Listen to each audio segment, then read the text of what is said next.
Como parte de la última clase de este módulo, vamos a hacer a manera general un recordar con respecto a lo que es la ecografía ginecológica y respecto a los informes.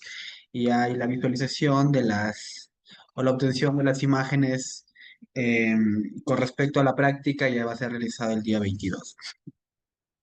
Entonces, dentro de la ecografía ginecológica, la que quedó pendiente con respecto a la clase del día de ayer, nosotros tenemos que evaluar en diferentes aspectos, como les mencionaba en un momento de su práctica, que nosotros tenemos que hacerlo de la manera más sencilla y más fácil, partiendo de los puntos básicos que tenemos que reconocer dentro de una ecografía ginecológica.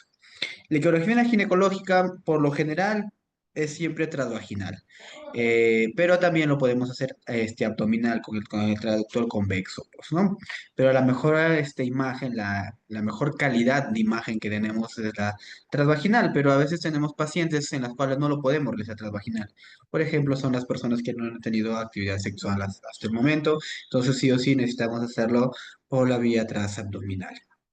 Entonces, los hallazgos, como vimos en las clases anteriores de la ecografía ginecológica, son variantes de acuerdo a la edad de la mujer. Esto van a variar, ya que un endometrio o el tamaño o la forma va a ser muy distinto de un adolescente versus una mujer pues de mayor de 40 años o de 60 años. Entonces, va a depender también la cantidad de hijos que ha tenido o digamos si ha utilizado también ciertos tipos de hormonas para cuidarse, como puede ser apoyo de mensual, trimestral, píldoras anticonceptivas, en fin, o ciertos tipos de patologías que han desarrollado en el transcurso de la vida y han sido intervenidas quirúrgicamente. Entonces, es muy importante nosotros recordar o reconocer dentro de la ecografía que vamos a realizar de ecografía ginecológica, son estas zonas, lo que es el endometrio, lo que es la zona de transición, la zona de unión y el miometrio. Entonces, estas zonas o estos puntos son muy importantes nosotros reconocerlos, porque eso es lo que vamos a medir, lo que vamos a evaluar ante una posible patología que se esté desarrollando. Por ejemplo, en esta zona nosotros podemos diferenciarlo correctamente lo que es el endometrio. Vamos a verlo por la diferenciación en los cambios de la ecogenicidad con respecto a la zona de la unión y con lo que viene respecto ya a hacer lo que es el miometrio, donde también tenemos ciertos tipos de patologías que se pueden desarrollar. La línea endometrial, esta línea es muy importante reconocerlo, porque esta línea es la que nos va a ayudar a nosotros a evaluar cuando tenemos abortos incompletos. A veces en esa línea podemos evidenciar la presencia de coágulos, la presencia de restos embrionarios que se pueden dar por un aborto incompleto. Entonces es muy importante su evaluación. Asimismo, las características del endometrio también, cómo son ecográficamente, cómo es la contextura normal de un endometrio.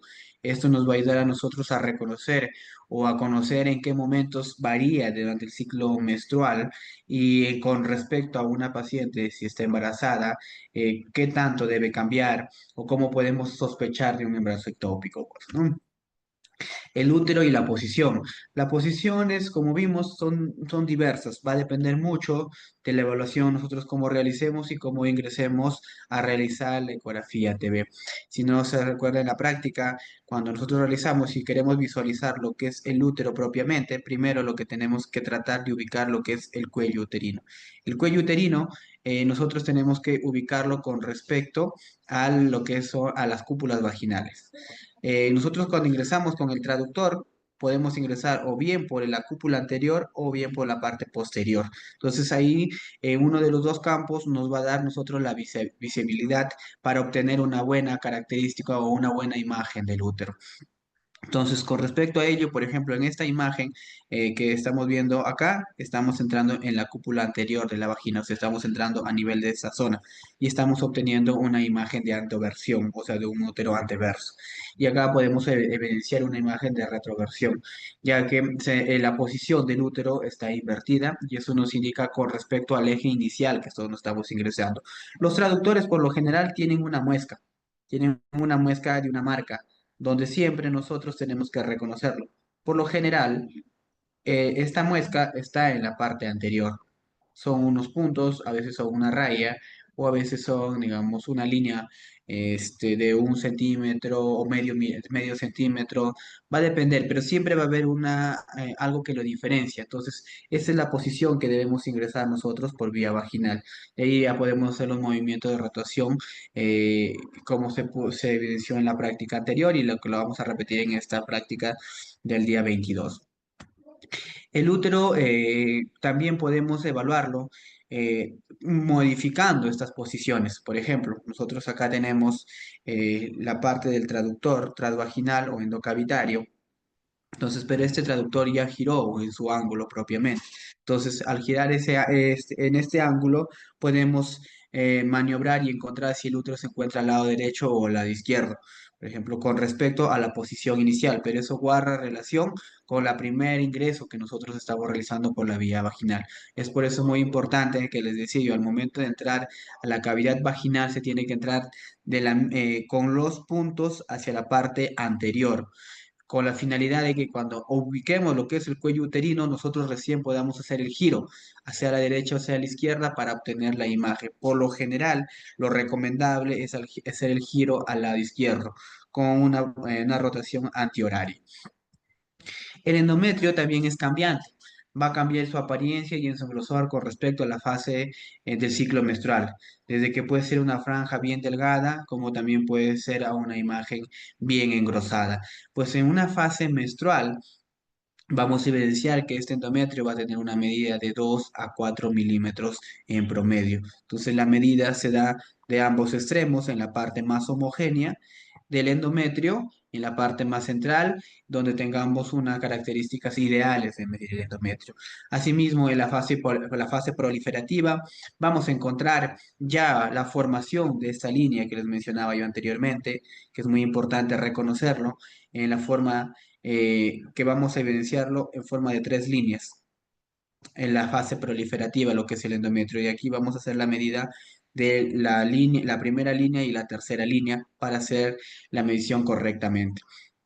Entonces, estas capas es muy importante considerarlo porque nosotros no podemos medir solo 2 líneas, ya que no se estaría midiendo de la manera correcta, pues, ¿no? Entonces, la fase proliferativa vamos de 4 a 8 milímetros en promedio.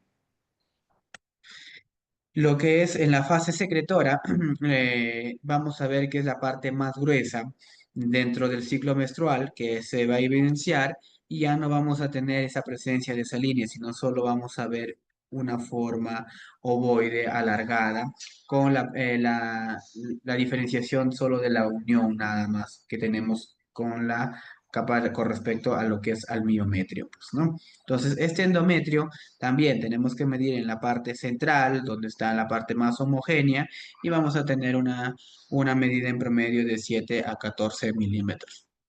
Entonces, lo que es el endometrio en las pacientes posmenopáusicas, pues también va a haber unos ciertos tipos de características anatómicas.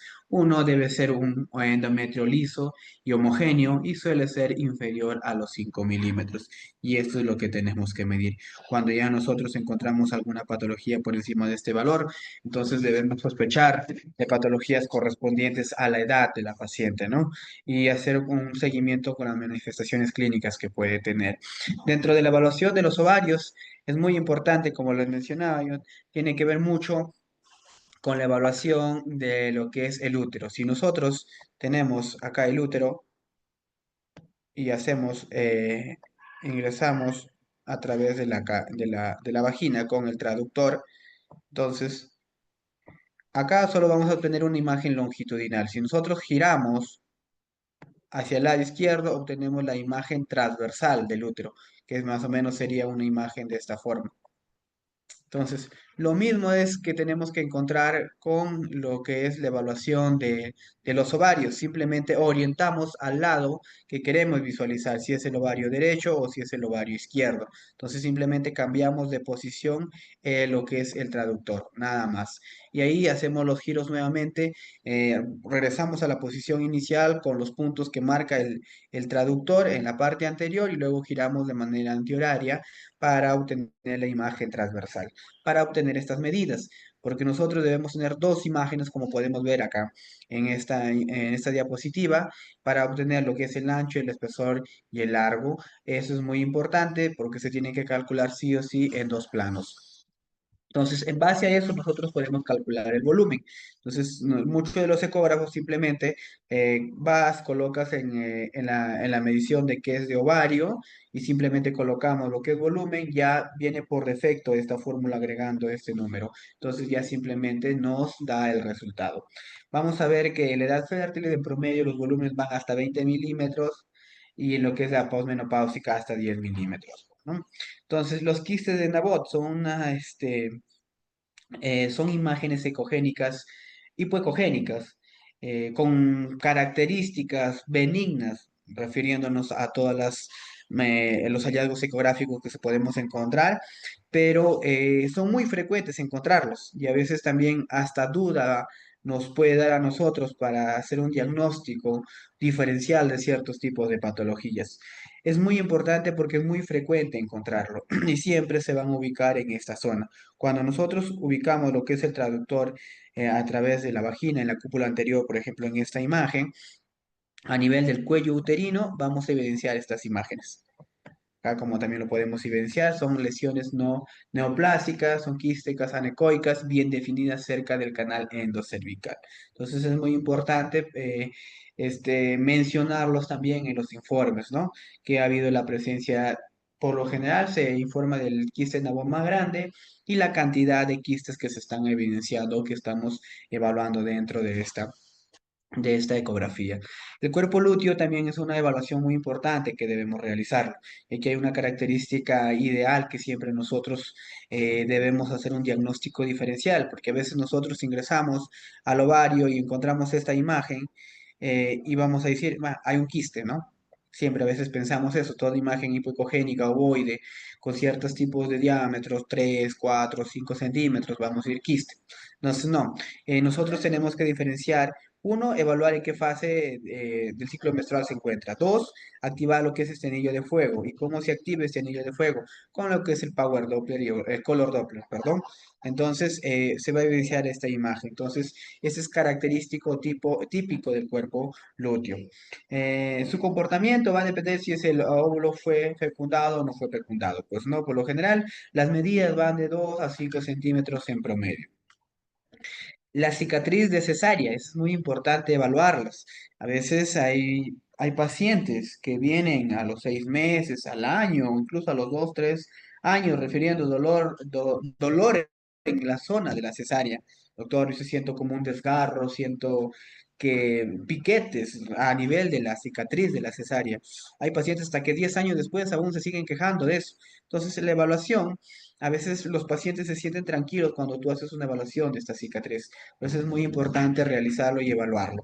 Segundo punto que tenemos que tener en cuenta en la evaluación eh, imaginemos que esta paciente está teniendo una nueva gestación. Al tener lo que es una nueva gestación, tenemos que ver las características de esta cicatriz para ver si es que puede cumplir con ciertas condiciones para dar un parto normal nuevamente, ¿no? Ya que es difícil porque son muy estrictas esas condiciones que debería tenerlo, pero por lo general terminan lo que es en cesárea nuevamente.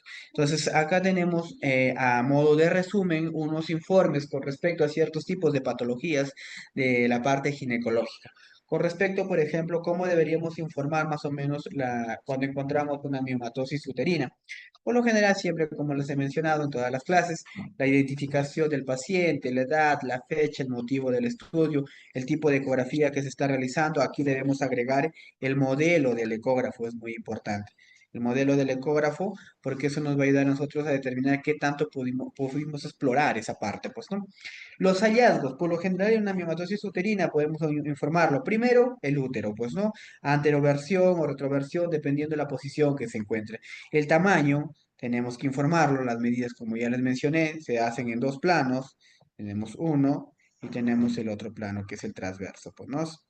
Hacemos la medición transversa, el longitudinal y el anteroposterior, que estas son las medidas básicas que debemos realizar nosotros dentro de una ecografía. Entonces acá lo podemos e informar dentro de esto, ya sea como tamaño aumentado, tamaño conservado o las medidas específicamente, con una morfología. La morfología si es irregular o regular.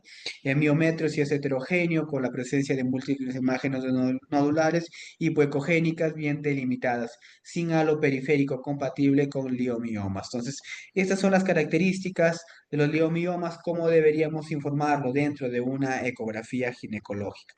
Es importante cuando nosotros hablamos de múltiples imágenes informar la de mayor tamaño. Por eso acá viene como tercer ítem, es el mioma de mayor tamaño se localiza en la región anteroposterior, intramural, de aproximadamente tanto por tanto. Esa es la información que sí o sí se tiene que mencionar. El endometrio de grosor normal, en qué fase se puede encontrar, de acuerdo a la fecha de la última regla, o también de acuerdo a la medida que se está dando del endometrio propiamente. Es importante hacer la descripción si es homogéneo, heterogéneo y también evaluar lo que son los anexos, pues los ovarios, informando si tienen un tamaño normal o colocando lo que es el volumen. Y si hay presencia de imágenes quísticas o no, o tal vez de imágenes sólidas, pues, ¿no?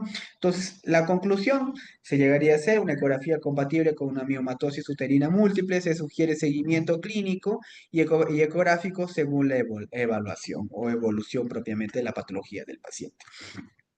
Otro de los informes que podemos realizar frecuentemente en la parte ginecológica es los quistes y ováricos funcionales.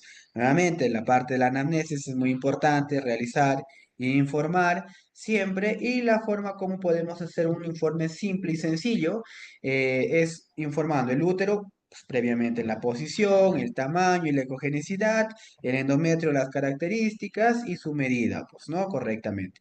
Y segundo, pasamos a describir primero el ovario patológico y segundo, el ovario que se encuentra normal. Y si ambos se encuentran patológicos, ambos no tendrían un orden de preferencia. El ovario derecho con imagen anecoica de paredes finas, sin tabiques ni componentes sólidos de aproximadamente 36 por 28 milímetros, compatible con un quiste funcional simple. Entonces, esa es una forma de describir una imagen quística, pues, ¿no? Y la segunda, vemos que en el ovario izquierdo no hay ninguna patología. Cuando nosotros hacemos una evaluación de útero o de anexos, es importante siempre evaluar lo que es el líquido libre en saco de Douglas. Si nosotros evaluamos este líquido, es muy importante informarlo. Y si hay presencia, tenemos que cuantificarlo, esa cantidad de líquido. Entonces, a manera de conclusión, llegamos a presentar que es un quiste funcional simple en ovario derecho, control ecográfico de 6 a 8 semanas para evaluar resolución espontánea. Otra de las patologías que podemos informar dentro de la evaluación de la ecografía ginecológica tenemos lo que es la endometriosis.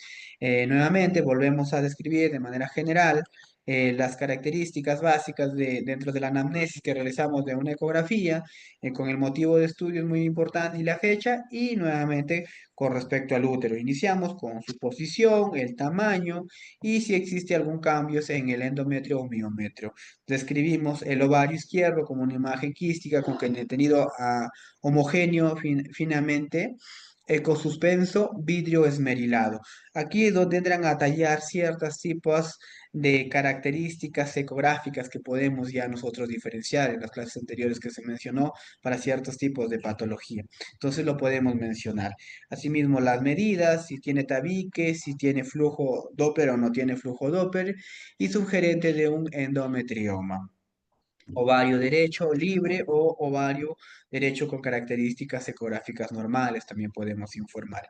Ligamento útero sacro izquierdo engrosado con restricción a la movilidad del examen dinámico, hallazgo sugerente de compromiso profundo. Y nuevamente evaluamos lo que es la presencia de líquido en el saco de Douglas. Entonces, la conclusión lo podemos informar con hallazgos compatibles con endometrioma izquierdo o posibles signos indirectos de endometriosis pélvica profunda. Se sugiere una correlación clínica y manejo ginecológico especializado. Este dato siempre es muy importante. Cuando nosotros no lo podemos manejar o vemos que es una patología compleja, siempre hay que colocar esta información. ¿Por qué? Nos ayuda ¿no? Hacer un seguimiento del paciente. Dos, nos ayuda a que el paciente debe buscar un especialista para que nos ayude a hacer este manejo, ya que ciertos tipos de patologías no se pueden manejar en el primer nivel y son necesariamente estudios más avanzados para que sean manejados en el segundo nivel. Otra de las patologías que podemos evaluar o que tenemos de mayor frecuencia en lo que es en el primer nivel son el síndrome de ovario poliquístico, pues, ¿no?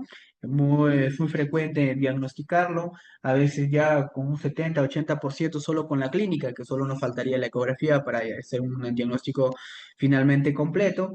Y también se te debe informar, como lo estoy mencionando acá en esta diapositiva. Primero, siempre las características del útero, nunca debemos de pasar por alto, la posición que tiene, el tamaño y la conceptura del endometrio y el miometrio.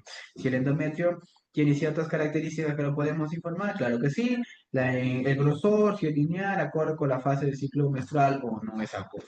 Ambos ovarios aumentados de tamaño con la presencia de múltiples folículos periféricos de pequeño tamaño distribuidos en el patrón de collar de perlas. Esto es muy importante porque esto es característico que encontramos en las ecografías de ovario poliquístico. Pues vamos a encontrar un ovario con múltiples quistes distribuidos de manera periférica en collar de perlas, ¿no?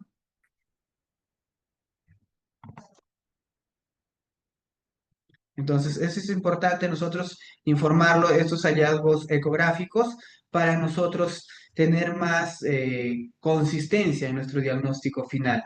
Asimismo, debemos informar el de pequeño tamaño y el de gran tamaño. Es muy importante, siendo el más pequeño y siendo el más grande tal. Y siempre tenemos que hacer el conteo de los folículos, ¿no? El estoma central aumentado de la ecogenicidad es muy importante, que es característico de lo que es del SOP. ¿Cómo llegamos a la conclusión dentro de un informe de manera sencilla? Ecografía con morfología ovárica compatible con síndrome de ovario poliquístico, según criterios ecográficos de Rotterdam. Se recomienda una evaluación clínica y una evaluación ya endocrinológica más integral o más completa para hacer un diagnóstico definitivo y un seguimiento y un tratamiento ideal.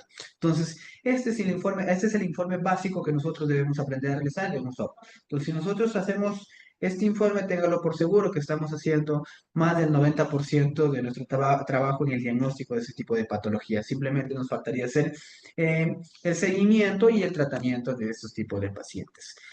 Otra de las patologías que podemos encontrar, es muy importante mencionarlo, es la hiperplasia endometrial. Y aquí es donde siempre recalco el motivo del estudio. Siempre hay que colocarlo, por si hay un sangrado uterino normal o se encuentra en la etapa de la menopausia. Nuevamente volvemos a describir lo que es el útero y volvemos a describir lo que es el endometrio. En esta parte, como vemos que es la parte afectada, vamos a describirlo como endometrio engrosado, con contornos irregulares, heterogéneo, con presencia de pequeñas imágenes quísticas en su interior grosor endometrial de 14 milímetros, que no corresponde para esta etapa del ciclo de la vida. Entonces, eso nos hace el diagnóstico de la hiperplasia endometrial. El miometrio homogéneo o heterogéneo, es importante describirlo, los ovarios, y si hay presencia de lesiones o no hay presencia de lesiones. Por lo general, los ovarios en ecografía abdominal no se visualizan. Si es que se logran visualizar, hay que tener mucho cuidado porque a veces están relacionados siempre a ciertos tipos de patologías. Y las personas mayores de 40 años, por la ecografía abdominal, ya los ovarios no se logran visualizar, incluso hasta en la ecografía transvaginal, las mujeres mayores de 50 años, es un poco complicado visualizarlo. Entonces debemos informarlo como un endometrio engrosado, heterogéneo, sugestivo y una hiperplasia endometrial. Se recomienda evaluación ginecológica con histeroscopía y biopsia dirigida. Eso es algo sugestivo que nosotros podemos mencionar o simplemente podemos poner la manera de recomendación, evaluación por especialista o evaluación por ginecología con estudios adicionales para confirmar el diagnóstico final. Otra de las patologías que podemos encontrar en primer nivel son el pólipo endometrial. Entonces, nuevamente hacemos la descripción, el nombre del paciente, la edad, la fecha, el motivo, el tipo de ecografía, el tipo de ecógrafo que estamos utilizando. Volvemos a describir nuevamente lo que es el útero. Recuerden la posición que se encuentra, anteroversión, retroversión, luego vemos si está derecho, está izquierdo, el tamaño, hay que informarlo, longitud, anteroposterior y transverso, y describir lo que es el miometrio, si es homogéneo o heterogéneo. Con respecto al endometrio, ya nos nos explayamos un poco más, donde podemos mencionarlo relacionado a esta patología que es el pólipo endometrial, podemos escribirlo, endometrio engrosado en fase, para fase del ciclo, midiendo 10,5 milímetros con imagen hiperecogénica focal de base senil, localizada en el fondo de uterino, sin sombra acústica posterior ni flujo Doppler central. Esto es muy importante. Toda imagen que no sea dentro de la evaluación ecográfica normal, dentro del ovario, dentro del útero o cualquier otro órgano, siempre tenemos que hacerlo la evaluación con el flujo Doppler, siempre. ¿Para qué eso tenemos que mencionarlo? Porque recuerdan, dentro de una de las clases que se mencionaba anteriormente, hay criterios para evaluar si es una patología benigna o maligna, y uno de los criterios fundamentales si es que capta o no capta el flujo Doppler. Lo otro tenemos la evaluación de los ovarios, es el tamaño, la forma, si están conservados.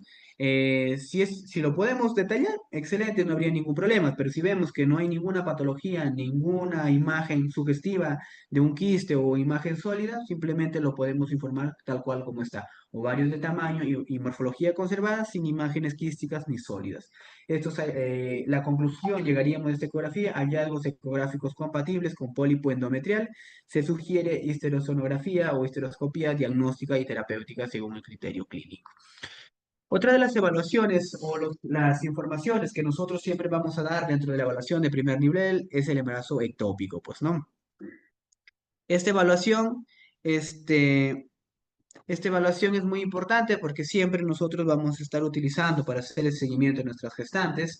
Entonces, lo mismo, hacemos el diagnóstico, colocamos lo que es el motivo de nuestro estudio que se está realizando. Es importante colocarlo, la fecha de la última regla en nuestras pacientes para hacer un seguimiento también muy importante y si tiene una prueba positiva o negativa para beta-HCG. Hacemos la descripción del útero nuevamente y hacemos esta evaluación, porque este dato es muy importante para nosotros. Y cuando nosotros vemos que existe un engrosamiento del endometrio, por lo general más de 12 milímetros, ya debemos sospechar de este tipo de patologías. Entonces, y peor aún, si no encontramos el saco gestacional, entonces vamos a tener mucho más sospecha de tener un diagnóstico de embarazo ectópico, pues, ¿no? Los ovarios tenemos que describir el ovario izquierdo con una masa heterogénea adyacente, no claramente separable, con imagen anecoica irregular sugestiva de saco gestacional ectópico. Pues aparentemente estamos teniendo un embarazo ectópico a nivel de ovario. La presencia de líquido libre en el saco de Douglas en cantidad moderada. Eso es importante informarlo porque esto nos va a ayudar cuando tenemos ectópicos rotos. Entonces, si vemos que no hay presencia de líquido libre, pues aún ese no está roto ese saco gestacional. Pero si encontramos líquido libre y estamos pensando en un embarazo ectópico, pues tenemos que hacer una derivación inmediata para ese paciente porque se puede complicar en cualquier momento. Entonces, la conclusión podemos llegar, si se sospecha de ecografía de embarazo ectópico izquierdo, se recomienda evaluación urgente por ginecobstetra y correlación con niveles de beta-HCG. Otra de las patologías que vamos a encontrar son la obstrucción genital o lo que es el hematometra, que se asocia mayormente al dolor pélvico cíclico o a menorrea primaria, pues, ¿no? Entonces siempre tenemos que colocar, como les mencioné, el motivo del estudio, el tipo de ecografía y describirlo nuevamente, tal cual como lo podemos evidenciar, útero aumentado de tamaño, con disensión en la cavidad endometrial por contenido ecogénico homogéneo de aspecto hemático que mide 45 por 32 milímetros, es muy importante mencionarlo. Asimismo, es importante nosotros hacer siempre la evaluación de manera secuencial, conforme vamos ingresando. Si ingresamos en el útero, hacemos la evaluación del útero, luego hacemos la evaluación propiamente del cuello uterino, donde podemos evidenciar los quistes de Naboth, podemos informarlo acá, luego hacemos la evaluación propiamente de los ovarios, de las trompas y finalmente hacemos la evaluación del líquido libre, lo que es en el saco de Douglas. Otra de las patologías, por ejemplo, que podemos sospechar o encontrar en el primer nivel, donde siempre nos va a llegar a nosotros para hacer el diagnóstico presuntivo inicialmente, vamos a hacer lo que es el embarazo molar, pues, ¿no? Entonces, vamos a ver que por lo general siempre nos vienen con una hemorragia uterina de 2, 3 días de evolución, con una prueba de embarazo positiva, útero aumentado de tamaño. Las características lo podemos describir como en la siguiente: útero aumentado de tamaño con cavidad endometrial ocupada por imagen heterogénea de múltiples áreas anecoicas de aspecto quístico sin visualización de embrión ni saco gestacional. patrón característico en copos de nieve. Esa es una imagen típica, como cuando vimos la parte de ginecología, cuando desarrollamos esta patología, es una imagen típica que siempre la van a encontrar ustedes cuando coloquen el traductor transvaginal y estén ante un diagnóstico de una sospecha diagnóstica de embarazo molar, se ve tal cual como lo podemos visualizar siempre en las imágenes. Hasta ahora yo, por ejemplo, he diagnosticado algo de 3 o 4 embarazos molares que son típicos y bien sencillo de diagnosticar con la ecografía. Entonces, ahí es muy importante el manejo de ecografía, pues, ¿no? Y tienen estas características anteriormente mencionadas. Llegamos a, hacemos la evaluación de los ovarios, si encontramos alguna patología, también lo informamos y llegamos a la conclusión, hallazgos compatibles con embarazo molar completo. Se sugiere evaluación inmediata por especialista para una evacuación uterina y un control de beta-HCG. Los abscesos tubáricos, tubováricos o enfermedad pélvica inflamatoria que es muy frecuente encontrar. A veces por la falta de diagnósticos o por la evaluación completa no damos un tratamiento correcto, pero a veces cuando juntamos la parte clínica, la parte antecedente, la parte de cuadro clínico, manifestaciones clínicas que tiene propiamente el paciente y hacemos una evaluación de examen en el laboratorio y sumado a la ecografía, podemos llegar al diagnóstico de enfermedad pélvica inflamatoria. Entonces es muy importante dentro de esta patología hacer la descripción propiamente del útero, sus características ya anteriormente que hemos mencionado, los anexos derecho, se tiene que informar si encontramos alguna patología. Por ejemplo, acá se está describiendo anexo derecho con imagen compleja, heterogénea, con contenido mixto, sólido, quístico, paredes engrosadas, mal definidas, aproximadamente 54 por 38 milímetros, sin flujo vascular interno. Entonces estamos pensando aparentemente lo que es un absceso tubárico, pues, ¿no? Asimismo, la evaluación de líquido libre moderado en el fondo del saco de Douglas y en el ovario izquierdo si está presente o ausente algún tipo de patología.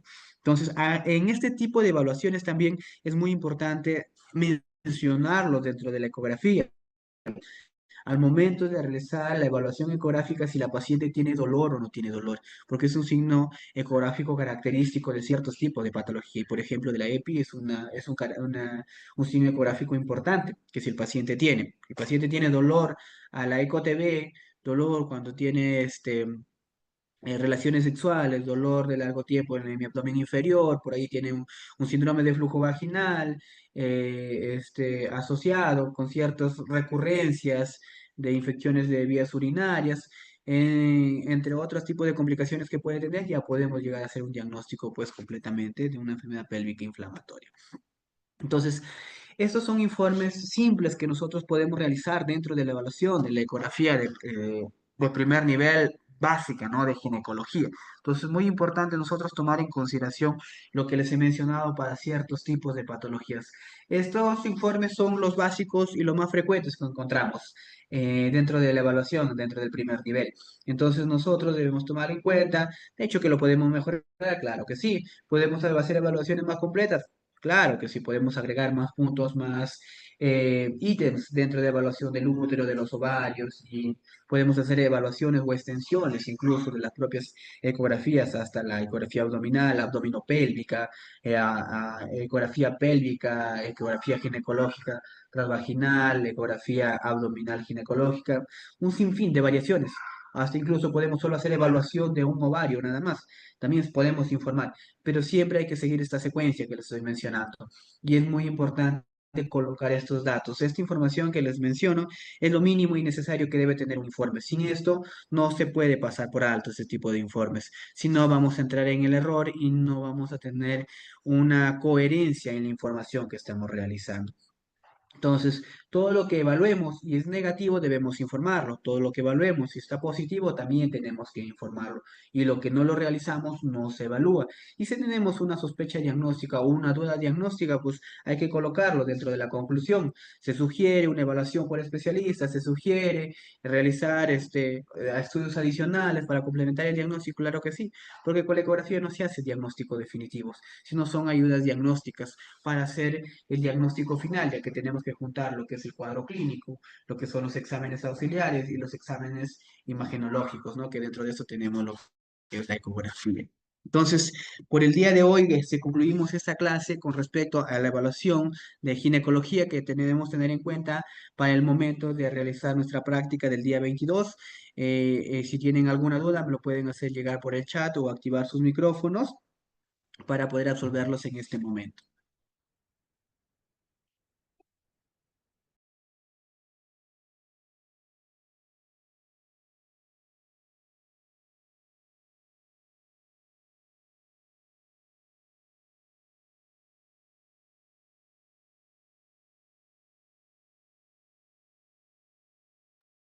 Bueno, si no tenemos ninguna duda, entonces damos por concluida la clase del día de hoy.